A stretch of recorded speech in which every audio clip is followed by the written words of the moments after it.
Yes.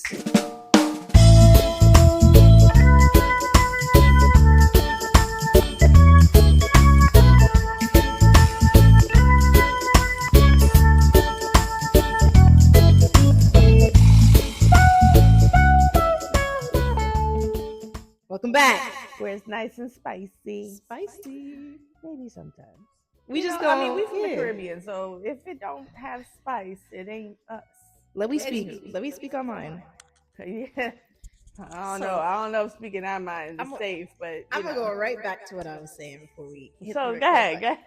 I said, because for preference, many people, as you may know, there's lots of articles on it about the whole male loneliness epidemic, right? Because a lot of men, they're feeling really lonely, they're having a hard time getting in relationships. That's a whole conversation that I could have. There's documentaries on it. I feel like I could do a fantastic thesis on it, but I'm not going to talk about that. Okay. We're going to focus on the other side. Let's talk. Because I feel like a byproduct of the male loneliness epidemic is the female horniness epidemic. And I'm sorry we have to have this conversation.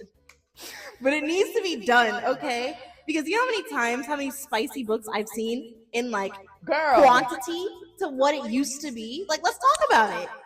Girl. Let's talk about it. Let's talk about the female. Listen, I feel like if it don't have spice, I don't even want to read it now, anymore. Right? That's an issue. I feel like roles have reversed, right? Like I feel like there's more. Like it used to be men that were horn dogs and perverts, and now I feel like I don't know if it's more so that it's now okay in society for a female to express herself in that way, or if it's just that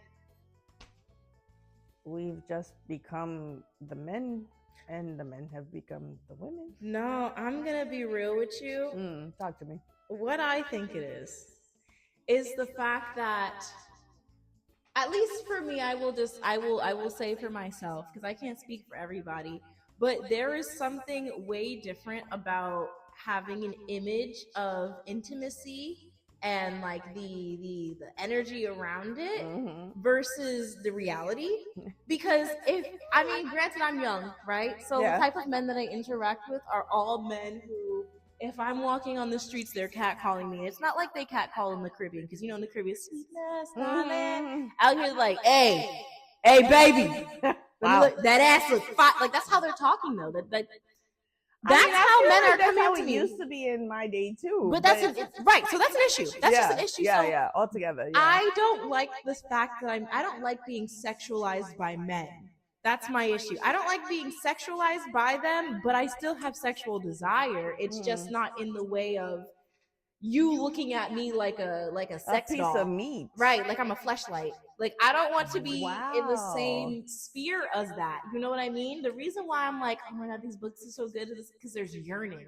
Because there's the element of like, I also feel like it's a little romantic. Yeah, like it's a little bit more romantic. Like the cat calling is just like you looking at me like I'm a filet mignon. I'm a filet mignon. Right? You know what I mean? Yeah. Like, I feel like, it used to be like, you know how they said you catch more bees with honey than you do vinegar? I feel like it's the same concept, right? Like, I feel like if a man if he was really seriously attracted to you and like seriously wanted to speak to you, he would come to you with a different type of approach. Right. They would approach you a certain way. That's what it is. Not catcall, not be around his group of friends. That's usually what it is, though. Like, if we're going to be real, a lot of times they only do that because of their friends. They're doing that. They want to impress. Exactly. It's an ego trip. They want to impress their boys. Exactly. Which, whole topic for a different we're not having that conversation. Yeah. But we can later on. Later. I will say, we're going to have this conversation. We're going to have this conversation later. All I'm going to say is we're going to find out we're going to talk about this later, and I feel like we need to have the conversation with men because they're, to me, on my end, I'm not going to hold you. It's giving, you want to impress your boys? You'd rather impress them than the girl that you're trying to talk to. Versus, but it's so weird because women aren't that way. Women are never going to approach a man to impress a woman, or they're never going to do something. Most of the times, a lot of women, they're so male-centered, they're going to do something to impress the man. It's just, we'll have the conversation later. There are many conversations that we can have. Check, please.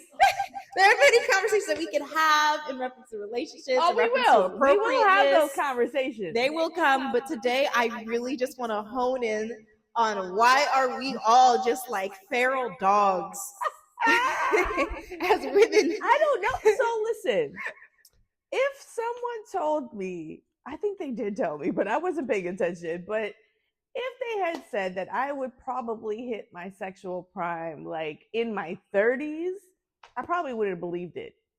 But holy smokes, I do feel like a feral dog. Don't tell me that. Why? I'm only 25. Girl. Don't tell me that. It gets worse. It gets worse. It gets worse. It does. I swear. Oh my gosh. Now it's almost become like an addiction. Right? Like, listen, I have hear me, right? Mm-hmm. Because I am only like that in certain environments because my last relationship, I was with an individual who was extremely hypersexual to a very like, oh my gosh, you should be looked into degree. Wow. But it's like something about that.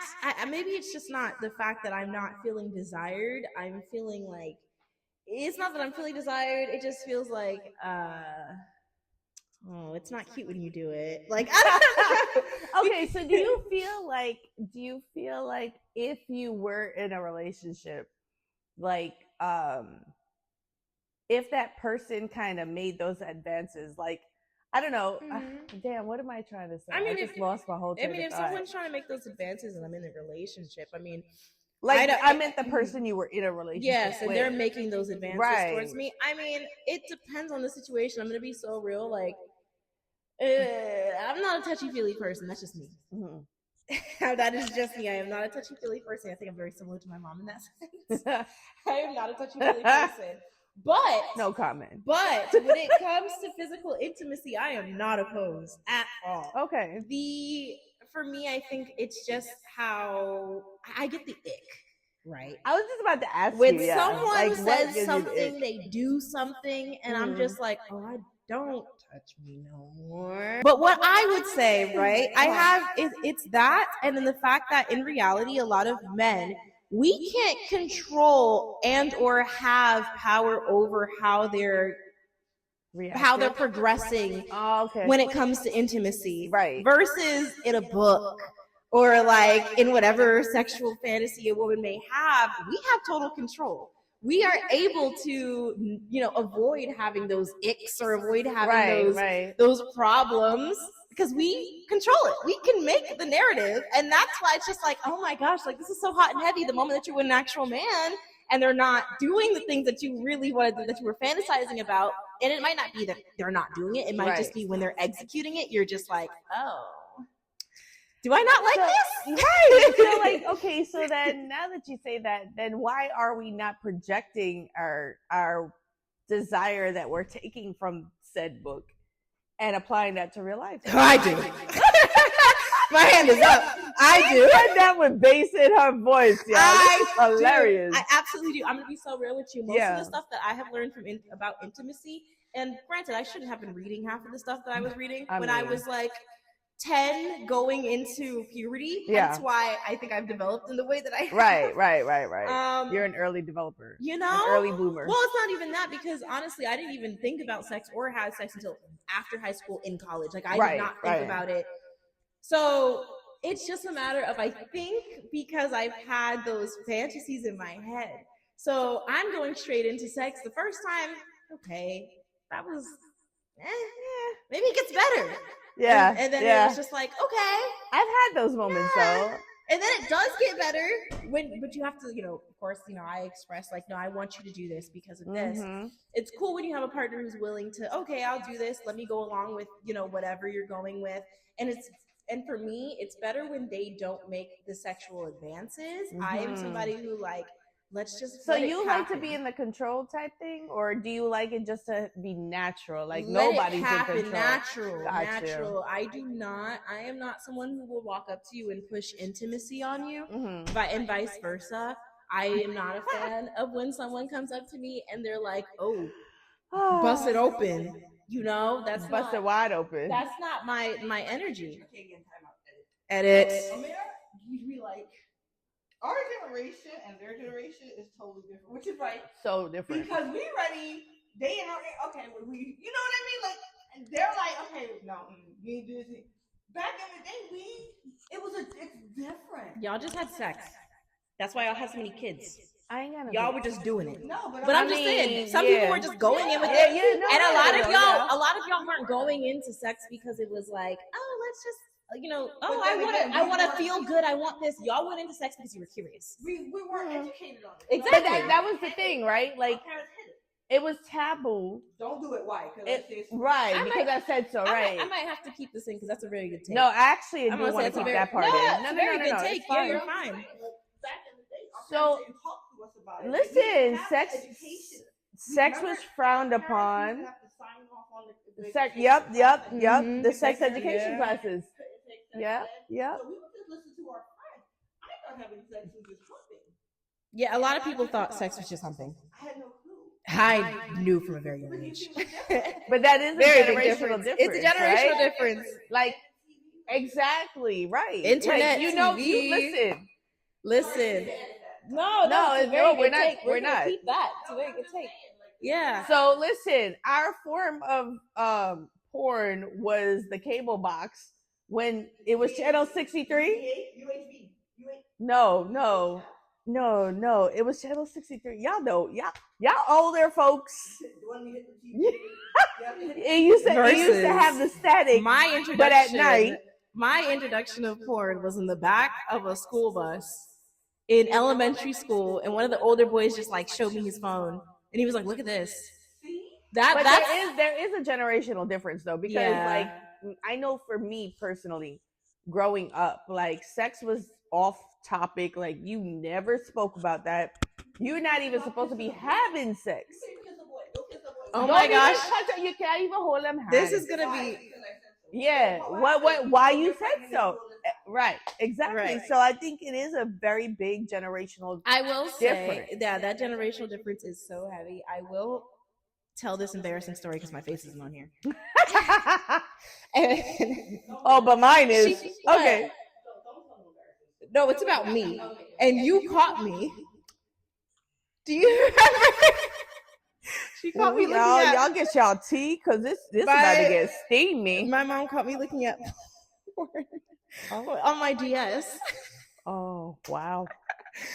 And I'm not going to talk about what it consisted of, but a conversation was had. Which, I mean, later on, it makes sense. She was like, I knew it. But during the time, I think how old was I? I had to be like 11. Yeah. Maybe. And it was because, once again, kid in the back of the school bus showed me. I was like, oh, yeah, let's see what this is about. So I'm like clicking on my thing. I'm like, hey. See, for us, I think it was like very taboo. And like I said, that's why this podcast is existing, because talk about taboo. So many topics are taboo in our culture, especially in my generation. But in your generation, I think a lot more things are out in the open. Like you do have the internet. We didn't have it. We had Encyclopedia Britannica. Well, I'm going to be honest with you. Yeah. Having access to the internet doesn't quite mean that we're going in a good direction when it comes to that. True. Because there are things that young boys, young girls see on these pornographic websites, and a lot of it sometimes isn't legal or ethical. Right. So they're seeing like really unethical things, and then they're growing up, they're developing, and that unethical thing is in their mind. Correct.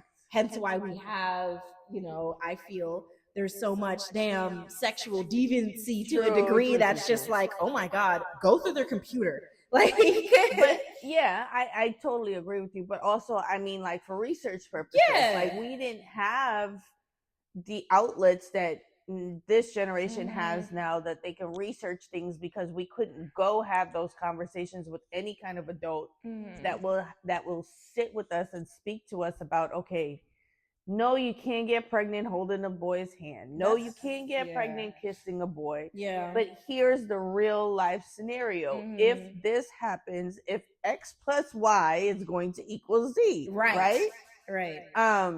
And that's what I mean about, there's so many more outlets now for this generation to learn. Yes, there are bad parts to it. It's just, but I think it's more understood now, which is why definitely more research just overall. Exactly. There's more of an open conversation.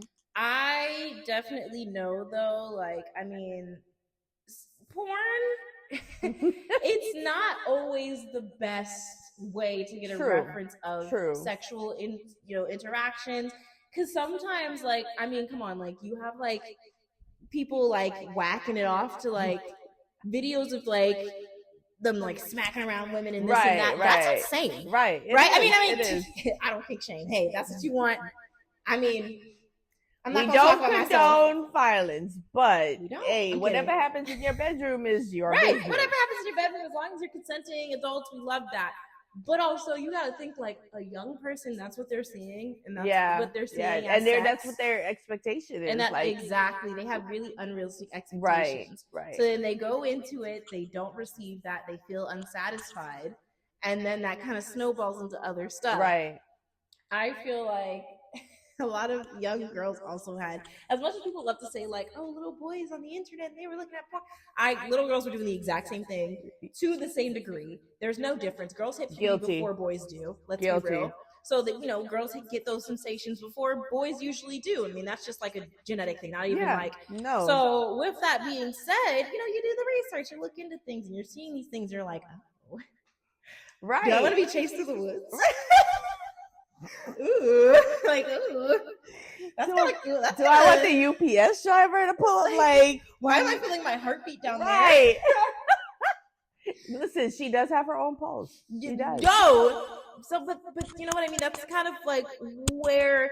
So then, like, girls get older, they start to have those sexual experiences with boys. At least, like I said, for my generation, we start to have those sexual experiences with boys, and we're just like, oh, this isn't anything like what I thought it was going to be. Yep. Especially because I was reading those books about folding people like pretzels. I'm sitting here and I'm like, oh, that's it. But I also feel like, going back to something you said, like, I feel like now more women are learning about themselves, learning about what they desire, what they like. They're now having sexual awakenings. Exactly, because I feel like back in the day, you weren't taught sex wasn't for a woman. Right. I think back in the day, sex was just sexual pleasure for a man. Yeah, it was for a woman. Right. For a woman, it was just to get you pregnant. Right. It wasn't for your actual enjoyment. Right. You breed. Right? You breed. That's what women were created. Right. To procreate. To harbor, right. Right. So technically, women weren't learning what their desires were. Women weren't learning what their bodies do, because we have women that do special things. Yes. We're going to leave it at that for now. Yeah, they don't. Some women have to explore their bodies at older ages now. Right. We have, like, there are some, like, women who are, like, 60, and they're now, like, oh, my God, you're allowed to touch there? But not only that, do you know how sad it is that a lot of older women doesn't even know that they had an orgasm, or never had an orgasm? Like, or even knows what an orgasm is? Yeah, that's like, that's it. It's because, again, it wasn't meant for a woman's pleasure. It was meant for... there wasn't really much. I mean, to be fair, it's not really to be fair. There's no to be fair there. But honestly, in reference to, like, if you want to look back in history, me being annoying, if you want to look back in history, talk to me. Historically, women have been giving oral pleasure to men much longer than men have been giving oral pleasure to women. Cunnilings is the original term for yes. So a man if you don't know what it is, go look it up. A man going down on a woman hasn't even been seen. It's depicted in art probably more around like the way back. I would say like the 18th century, so that's the 1700s, in comparison to much earlier depictions of where you see like sometimes biblical figures. Sometimes biblical figures being, you know, enjoying coitus, having the time of their lives. Women, one woman down, another woman up, you know, and it's just, you know, we're not the priority. I wish y'all could see what's happening behind these We weren't scenes the right priority. now. I am drinking my espresso martini. Well, her legs crossed. I With my love legs it. crossed. I love it. So bougie. We're gonna clock that. But no, I agree. Definitely wasn't as. It's still not though. Because think about it. Cunnilingus. For those of you who don't know, I told you again. Go look it up. It's eating nyash. You can say it fluently. You're munching nyash. Nyamming nyash. Okay? That's it. It's nyamming. But no, like, it's even to today's day, it's frowned upon in some cultures, in some countries. Oh my gosh, some, yeah. I mean, there's religions. But oral sex for a man, fellatio, is very much like common. They were giving it to each other in ancient Greece. It's like you get a big up for that's what she did. Oh my gosh. Because I had once a man who I was interacting with. Surprisingly enough, I don't have a lot of surprisingly. I don't have a lot of partners I can refer to when it comes to this. But one man that I was with, not really like in a relationship, situationship, I guess, with, this man refused to go down. Refused, but expected fellatio. Of course. So I'm not surprised. He was like, yeah, I can't do that. It's just, I can't. So neither can I. Me being me, I get him to do it because ain't no way you're gonna play in my face. And he loved it, please. But it was just afterwards when he did it, it was the connotation of, okay, now we're like in a relationship. Now we're somehow together because I did something very intimate to you. That was his entire connotation, mind you. The one time if I chose not, to slurp.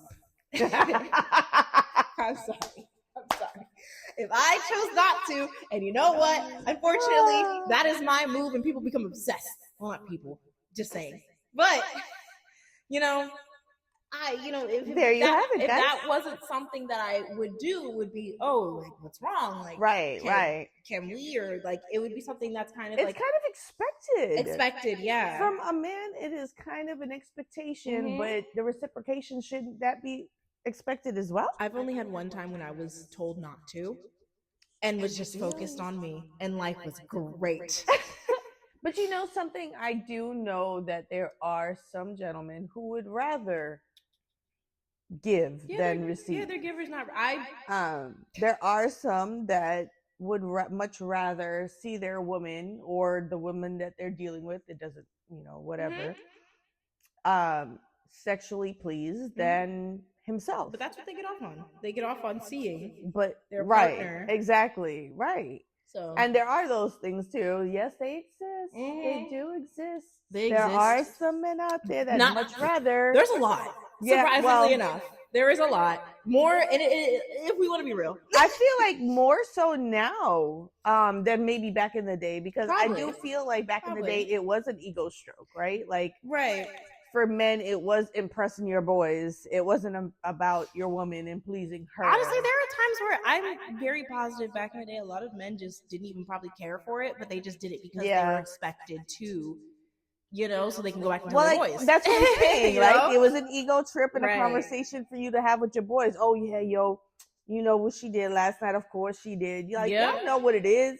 Let's not be fake about it. Y'all know what it is. Right. Y'all really be doing stuff just to impress your boys. Hey.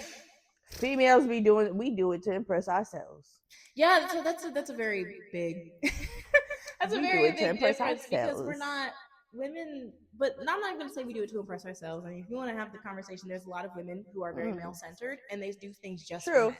They do things just to impress men. They want to be able to impress the boys just they want to be the subject of the bragging. Exactly. So there's plenty of women who have that mentality. Yeah. Me personally, no.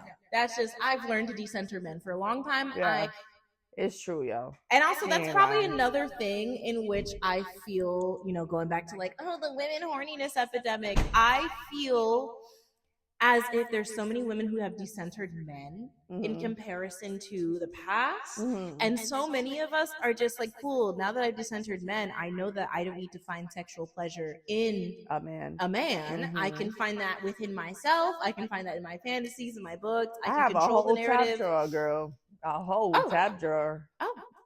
I'm just saying. Let me just. My short, non-existent hair. Oh. Okay. Since we're on that, no, let me not put that. Tea, because that's for the girls. Say, I actually love a partner who doesn't mind introducing my top drawer into our bedroom life. Oh, I've only had one person to do that, and it's not necessarily to use it on a partner, but myself. Yeah. Double the pleasure, double the fun. So I've only had one partner to introduce that, and I miss him so bad. Savvy, he took care of me so bad. He took care of me so well. My hair done, nails done. Everything did. We went to Ocean Prime multiple times. Like, he driving a Corvette. We had a great time. I love it. But he was very adamant on my pleasure, and that's what got him excited. So yeah, no, definitely. I was like, well, I have this, I have these. He's like, okay. But again, it's not to be used on them, but hey, if that's your thing, go right ahead. I'm for it. I kid you not, the dynamic was but it's more so just to make me happy, and I love that. This is gonna be TMI. Come here. Go outside real quick. Go outside. Y'all, we gotta kick out the mom. Hold on, wait. Please, time out. And we ready. She's gonna hear it anyways, right? Yeah. Anyways, so his thing was he I don't even want to drink my water right now. I gotta wait. He was very much so. I allowed him to be the dominant one. Loved it, but it was very kind. And I'm sorry, I'm not gonna stop. It was very kind and gentle how he guided me. And hello. So we're getting into the conversation of like. And wait for the door to close. All right. We get into the conversation. So he would be considered a soft dom, right? Okay. Soft dominant. He, oh my gosh. He was so gentle. With soft dom, let's explain. So soft dom is like a dominant, but he's not the strong. So that's very I love gentle, that. very but he's but in a strong manly way. Still like very affirmative. Me, I would consider I like to talk back. He can handle it. Yeah. So things like I need to talk shit. Things like sorry, I need to talk when shit. Like we're in the height of intimacy, and I'm like, like, all right, this is the climax. Right. And he was like, you better ask permission. I said that did something to me. So I'm not gonna knock you on that because I love it. Yeah. So, men. Not all, but it's not all women like that. Women can be submissive to the right man. Right. Okay. Right. Especially in the bedroom. It's a dynamic thing, though. It depends on the dynamic because in public, he was very like you would have thought I had him on a leash. Situation. You thought I would have him on a leash. The way he was spending money, the way he was taking me out, the way he was like, but that just might be who his personality right. He's calling me princess. Yeah. I told him my name. He said, "Oh, it means princess, so I have to treat you like one." I love that. He's doing all of that, but push comes to shove, when no one's there, it's the other way around. So I like to be submissive every aspect of my life because I've had to be the dominant, strong female. So I even said this yesterday, like I'm learning my quote unquote soft girl era right now. Period. And it took the right man. Yeah. To bring that out of me and don't get me wrong, I still have some of my guards up.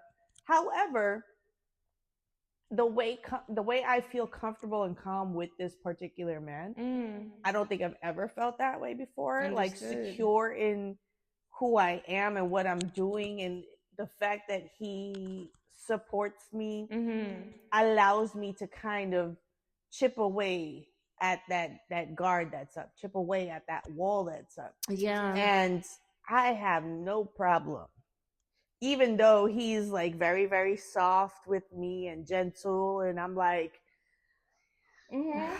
I need you to be more firm. I love me I prefer a soft dom. I like the correct, because like I said, I talk a lot of shit. You know, I talk a lot of shit. That's all I do too. Talk shit all day. When I am in a relationship, I talk shit to that individual all the time, and they have to have respectfully, y'all. The balls. They just have to handle it. They just have to be able to handle it. I think for me, I want you to banter. I want that banter. Yeah. Like, if I'm talking shit to you, I want you to talk shit back to me. And the person that I am referring to still, he thinks like, for instance, I'm just talking shit. I'm talking shit. I'm talking shit.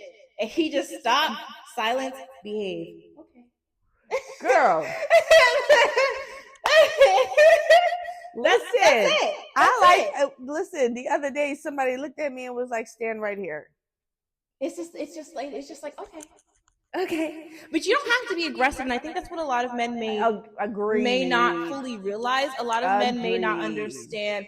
But also, that's the whole thing with men, and that's with themselves, because a lot of men pressure other men to be hyper masculine, be aggressive. They think that masculinity is aggression, when it's really, that's a whole other conversation. But it is wonderful to be with somebody or have a dynamic with somebody when they understand, like, okay, I know how to be that dominant individual for you, and I know it doesn't require me to, like, it's like gentle parenting. You know, like, well, okay, that's a whole other subject. That's a whole other topic, but still, like, it's a sense of, I know how to guide you. I know how to make this work without having to raise a hand, without having to, be aggressive. I know how to do it because I know how you work. And so I also feel like we are different females. Like, I feel like there are certain females out there where not even that they like it, but men feel like they have to be that way because of the type of female that they are. Well, I can't say, I don't know if I agree. And then I'm only going to say that because I feel like if you know your partner very well, you know how to move with their dynamic. Oh, no, absolutely. So if a lot of these men feel like they need, there's a difference between want and need. True. If they feel like they need to be that way with their person, you might not know how to handle her because you probably don't know. You never had that conversation. You don't know what makes her tick. You don't know a lot of things. And I think there's a lot of men who may not, for instance, know like a woman's trauma. Right. Some women have sexual trauma, but they still, doesn't mean that they don't want to have sex or engage in sex. They just have sexual trauma, so they need their partner to be able to engage in them in a certain way. And a lot of men may not fully understand. And I think the issue is sometimes, because I've had the experience where I've had a partner be like, you need to tell me what happened. No, I don't. No, I don't. My friends were there when this happened, and they were like, she's not entitled to tell you that. You just she can tell you some things on how to make her comfortable, but she doesn't need to tell you the details. Period, point blank. So I feel like that's going to be PS. I feel like that's another subject for another conversation. Absolutely. That I do want to have. That's a very, how common sexual abuse in any type of way, shape, form, or fashion, because it's not only physical. No, it's not. It's a taboo subject, right? But it happens more so than not. It is so common. Don't get me started in the Caribbean community too. Oh, girl, that's a whole nother episode. And it's always within families. That's a whole nother episode. You hear me? Because it's coming. We're not going to talk about it. We're not going to talk about that now, but that's going to be an episode, guys. But I think that is a very big factor on some women too, like with the whole female horniness stuff. Right. A lot of women probably just don't feel comfortable having those male physical partners. They feel like they're the only ones who know how to satisfy themselves without it being an issue. I mean, honestly, a lot of people, for instance, like, you have to really think about it. And like, for any men watching this, like, to put it into perspective, women who have sexual trauma have to go to specific gynecologists for sexual trauma. So if it means puppy, you stink. He's licking himself because he's nasty. Oreo. No, he just. It's his breath. Edit. It's his breath. Oh, Bella's like that too. Oreo. No, he's good. He's good. Yo, halitosis ass. Stop licking yourself. It's okay, Papa. It's okay. Titi knows. She got one at home too. But yeah. But I feel like, just put in perspective, like a lot of women have to go to certain doctors because of sexual trauma. So you could imagine, you can't just stick your thing in there. Yeah. And like you have to, because if a lot of women have to rearrange their entire lives, including like their medical care, including the people that they keep around them, sometimes family, you have to put that in perspective. So a lot of women prefer to have control over, and like I said, sexual trauma does not equal lack of sexual desire. It doesn't equal, because I mean, it's a touchy conversation, and we can get into depth. But I will say a symptom for some women of sexual trauma is being hypersexualization, right? Just being hypersexual. So a lot of women will sometimes seek men just for that reason to, to crave that urge, to alleviate. Yeah, so it's just like, it's a touchy subject, but also I think that people should take that into consideration. So sometimes when it comes to this whole like female rniness epidemic, I mean, a lot of men, there's a male loneliness epidemic. To put it lightly, a lot of men, and it's usually younger men, because this usually ranges with younger men. Yeah. I feel, and this is a conspiracy theory, let me put on my tinfoil hat. Yeah, got you. I feel a lot of older men are sabotaging younger men by giving them shit advice. So they can have the younger women. So they can have the younger women to procreate and breed. Makes sense. Right? So that's just my theory. So with that being said, because we have this whole thing called the manosphere, that red pill content where men don't know how to call women and they call them females instead, like it's Nat Geo Wild. But I will say, when it comes to that, a lot of men have become lonely. There's a male loneliness epidemic because a lot of women are just like, whoa, I'm taking a step back. The amount of times I've seen relationships end because men slowly but surely fall, and the men will be perfectly fine in the beginning of the relationship, and they'll spiral into that like weird manosphere, like red pill content. So they'll start believing in the Andrew Tate of the world. I know it because I lived it, y'all. So I absolutely and a lot of men, after they get out of that, they're like, holy shit, I can't believe I fell for that. And it's crazy because this is what I say, because a lot of those men, like the men who make podcasts like that, especially if they're married, they don't treat their wives like that. I 100%. They do it for money. And not only that, but I feel like they play on the insecurities of these male audiences that they're preaching these things to. And I've always said that, like the Andrew Tates of the world, and I'm saying that particular name because that was one of the. Well, he was like the face of like the red pill. Right, yeah, he was the face of that. But he said it. He said it himself that he doesn't treat his woman like that. Like his woman is not short. I'm not gonna lie to you. He absolutely does. He said it himself that he didn't because he had a court case. Oh. He was in human trafficking court case. Oh. You don't remember that? He got arrested for human trafficking in Eastern Europe. Let me tell you something. And there was a video of him beating the shit out of a woman, like on video. Like, I was so traumatized about the after effects of what that did to my relationship that I never even I kind of blocked that out. No, I understand, but I'm saying like he was a shitty person. He just lies about it. I think like something about the Trump administration getting him out. We're not gonna talk about we're not gonna get into politics, but because I'm another tinfoil hat, but I feel like the Trump administration is doing that on purpose to make men lonelier, so that way they enroll in the military, so that way we don't have to do a draft. We're not going to talk about that. That makes sense. We're not going to talk about it though. Much sense. Listen, as a history major, it's been done before during World War II to a man named Adolf. I digress. But if we want to talk about it, so we're seeing a male loneliness epidemic happen because of those things. And in those things, I think the something that we see that is centered is you need to have sex with these women. You can get off with these. It's always something about sexual desire and using women as fleshlights. So when we as women, we're seeing that. We're seeing the men fall into that pit. If a man is falling into that pit and he's talking about, I want to have sex, this and that, you're not going to have that desire or want to have sex with him because you're like, you don't even see me as a human. You're not seeing desire. All you're not you seeing see me passion. for is an injection in my midsection. Exactly. So that's when women have to we have to reclaim our sexuality. We have to make sure, actually, protect our sexuality, Absolutely. I will say. Because years ago, women had to fight for it. We're protecting our sexuality in the sense of it is not something that is just for your validation. We're allowed to get off as well. So I just want y'all to know we came up with this topic just based off a conversation. Well, I must say we had a conversation. We were just having and I feel like those make the best episodes. Yeah, they do. That's how we start. They right? absolutely do. So I feel like we were talking about like us hitting our sexual prime because I was saying like I heard it, but I experienced it. So basically, it was like I used to hear people say like after 30s, after 40s, like you hit your sexual prime. And what I mean by sexual prime is that it's like you're comfortable with yourself. Like you know yourself. You now know what you like or what you don't like. You now know you may not have had introductions to toys, whether it's self-pleasure or partnership. So it's like you're learning yourself, you're learning your desires, you're learning what your body can do, what it likes, what it don't like.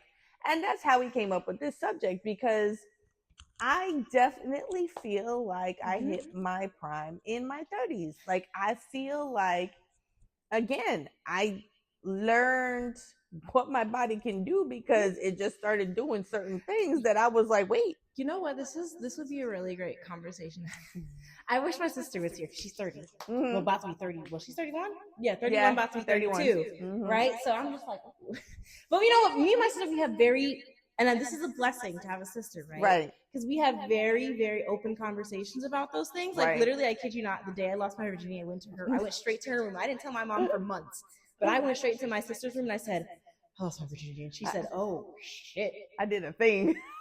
I said I lost my virginity, and she was like, "Oh my god, how was it?" Right. Like we had a conversation. She's like, "You safe?" Like we have a very open conversation when it comes to that stuff. We can't have these conversations with my brother. My brother overshares. We don't overshare to him. So brothers are a little bit different because they're very overprotective of their sisters. So they don't kind of want to know what you doing in your bedroom. Right? My brother, he overshares. Y'all wait because he about to be on one of these episodes. Yeah, he about to be, and he will talk. We about to have him on an upcoming episode real soon. He just don't know it yet. Listen, every day I thank God for sending him my sister-in-law. I thank God, thank you so much for sending him this woman because if not, she calmed him down a couple of notches. Oh my God. But just to put it into perspective, he's Omega Sci-Fi. That's it. That's all I need to say. Period. That's all I need to say. So yes, thank God. Thank God. So listen, y'all. I know we started out saying that this is a woman's podcast. It is. But we're not shying away from the men either. Trust and believe. Yeah, because I mean, if you want to be real, this is a woman's podcast, but the other sex has a lot of influence on us sometimes. Absolutely. A lot of influence on the world that we live in, period.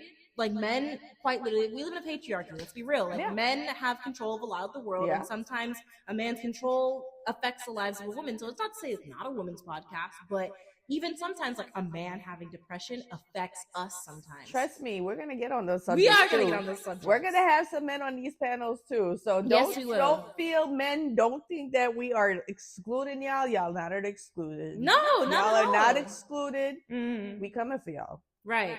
Not at all. But in a good way. Yeah, but it's just like a lot of men issues affect women. And I think the difference is women feel the effects of a man's issues. Men don't understand that their issues affect women. So a lot of times they'll keep it in and they think that they're keeping it in. They think that they're doing a good job hiding it. The whole time a woman is going to sit there and they're going to be like, yo, like you're effing up my life and you're not what the hell is, but so, okay.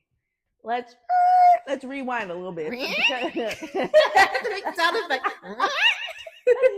So I feel like communication is a huge part in all of that, whether it be your sexual preference, whether it be sexual abuse that has happened or instances that has happened. I think it is a comfort level to have that conversation with your partner. I think for the very first time, I feel comfortable enough to be completely open with my partner, Mr. That's LLA. wonderful. But I will say, You did that. I'm very big on, yes, communication, Right. but comprehension. Agreed. You can say whatever you need to say Right. to your person, but if they're not comprehending what you're saying, it doesn't make sense to have someone who is willing to listen and comprehend and understand what you're saying. So, men, there's a difference between listening to hear me and listening to react. Yep. Yep. Okay? Yep. And I'm trademarking that. Get it tattooed. Okay? There is a difference between listening to hear. When I say listening to hear, that's to listen to comprehend. Yep. To understand where I'm coming from. Yep. To want the desire to understand it in more depth. Yes. Instead of just to listen to react. And not to do it because you feel like you need to, but to do it because you want to. Because you want to know your partner. You want to have that deep connection. Listen, all of my relationships, the number one issue is they never listen. Never. I would be telling these men this, that, and the third, and they never listen. I actually talked to my ex, the first one, you know him, the one who was clicking up all the time for everybody. I talked to him recently. Oh. And the first thing that he did was apologize. The first thing that he did was apologize. That's big. That's very big. I was, oh my God, thank you so much. You on your grown man? He very much so is. I loved him as a friend. I would love to be friends with him. I would never be in a relationship with him. He's not even my type no more. Yeah, but I get that. I would love to be friends with him because of the fact that he owned up to it. And one of the biggest things in our relationship that caused issues was I felt like you were not listening to me. I would tell him something and he would not take it until someone else told him that same exact thing. And I would bring that concept up all the time. I'm like, yo, you're not, I keep telling you this and you're listening only when this person tells you. Turning me off. I've done that. But I guess it's because I didn't trust. Maybe subconsciously I didn't trust the person I was which happens. That's valid. I get it. Yeah, I feel like I have done that, and I am woman enough to admit it. Yeah, that I have listened to other people saying the same thing as my partner. But again, subconsciously, I mean, you proved why I didn't subconsciously trust you. Sorry. But I do feel like sometimes we do that in a defense mode because we do trust that other person telling us something rather and sometimes, than that. I mean, it's a relationship. So sometimes, I mean, like, especially if you guys, like, if it starts out, you're trying to tell this person something and then it somehow morphs into an argument, then at that point you're like, man, I don't want to, like, you start to, like, try to find ways to invalidate the argument because you want to be right. Yeah. You want to be right. So, and then when someone else tells you, you're just like, because it's not an argument. You're not trying to prove yourself right. So when someone else tells you, you're like, oh, yeah, that's crazy. Maybe that's what it is. Maybe You're that's like, what it is. yeah. It's not genuine. It's not coming from a genuine place. So that could be. Sometimes, yes. Sometimes it feels like that. I mean, like I said, I was not listened to. The first relationship that I really had, he was not really listening to me. He didn't really absorb the words that I was telling him. And it was crazy because, like, I would be talking to his cousin. His cousin lived in San Francisco. She wrote for a magazine. She was dope. One of the craziest things is I would be telling him this, that, and the third, and she was the first person to be like, so what is it like, especially with, like, the political climate right now? Like, how do you feel as a Black woman? Like, I would love to hear your words, your introspect. And I was like, oh my God. Right. And she was like, oh my God, yeah. Like, it's crazy how she was willing to engage versus, like, my partner, when I would express my worries, he would just be like, yeah, you'll be fine. Like, we don't gotta talk about this. Like, we don't need to make everything about this. Versus his cousin, who's a woman. She was a woman, obviously. So she was like, she wrote for a paper, and she understood. Right. One of her biggest things when she had that conversation with me was, I write for a paper. I write for a plethora of people. She lived in San Francisco. Oakland is across the bridge, has a lot of Black people. Right. So she was like, I would love to hear your introspective, because if we're gonna be real, like, you're the first Black girl in this family. He was Asian, by the way. You're the first Black girl in this family who I know I can have an open narrative with. Talk to me. I love that. And we did. did, and we had a fantastic conversation. I loved her so bad. Oh, loved her so bad. Girl, I hope you're doing good if you see this. Girl, if you see this, I hope you're doing good. I hope you and his mama doing good. I love both of y'all. Big y'all up. Big y'all up. Big up to his mom for real. The first thing I told him when I talked to him recently, I was like, I miss your mom. Aww. I don't miss you, bro. I miss your mom. Like, is she okay? It's hard. The family, bro. His mom, like, the amount of time she'd be like, she's such a good girl, like showing me off to like the rest of the family. The rest of the family is weird because I'm black. So like, it just puts, they are Chinese. so yeah, y'all can. I'm walking into the environment. They're like, oh, okay. And she's like, no, she's a good girl. She's my beautiful daughter-in-law. Like, she loved the hell out of me. But I have art that she purchased for me. I love that. Love that. Like, I have a lot of stuff. I have a bag she got me, earrings, art, outfits. Like, she spoiled the hell. She loved me so bad. So bad. And we would just be talking, having conversation. She'd be like, oh, we have to go for lunch. We went for lunch before together. Like, yeah, life was great. Well, I miss her. I miss her so bad. She was such a nice lady. But going back, I gotta recenter myself. Yeah. Come back, girl. Recenter myself because I miss her down.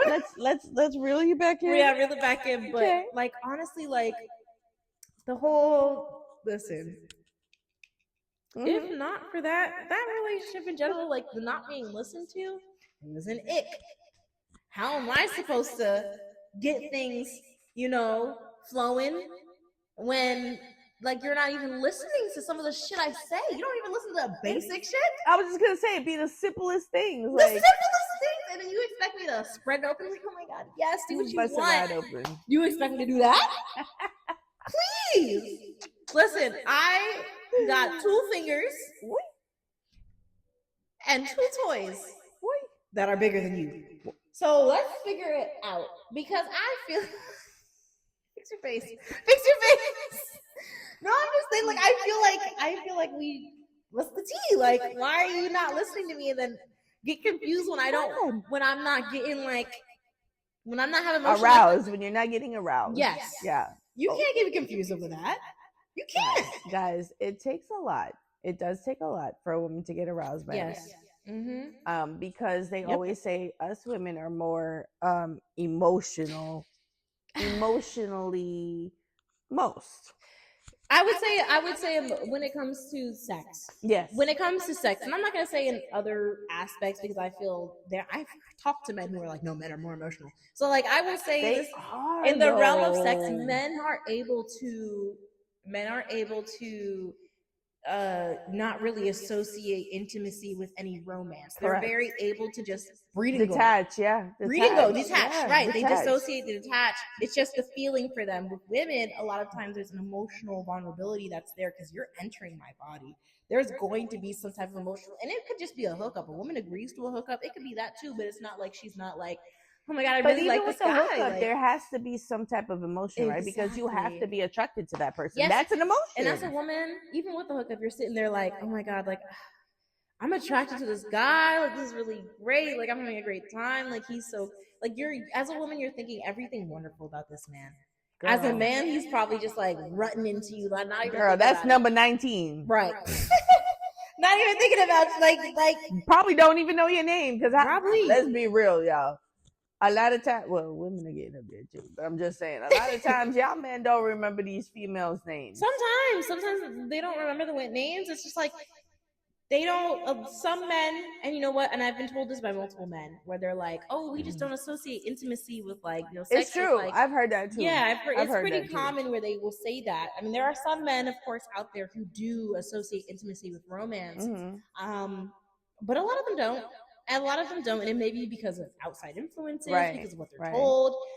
Besides that, it makes intimacy a little bit more, for women at least, like it's a very it's intimate, right? It's not just intimate, it's intimate. It's something that's very sacred to a woman in comparison to what it may be for some men, I'll say. Right.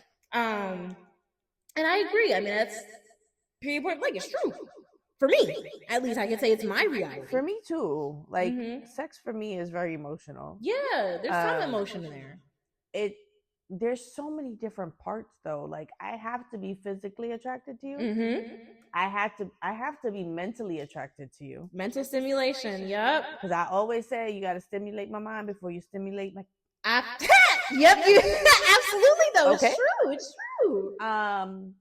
And I also have to be emotionally attracted to you. Yes, it's a thing, right? Mm-hmm. So it's, even if you are a jump off, even if you are a one night stand, like there has to be that connection some way, shape, or form.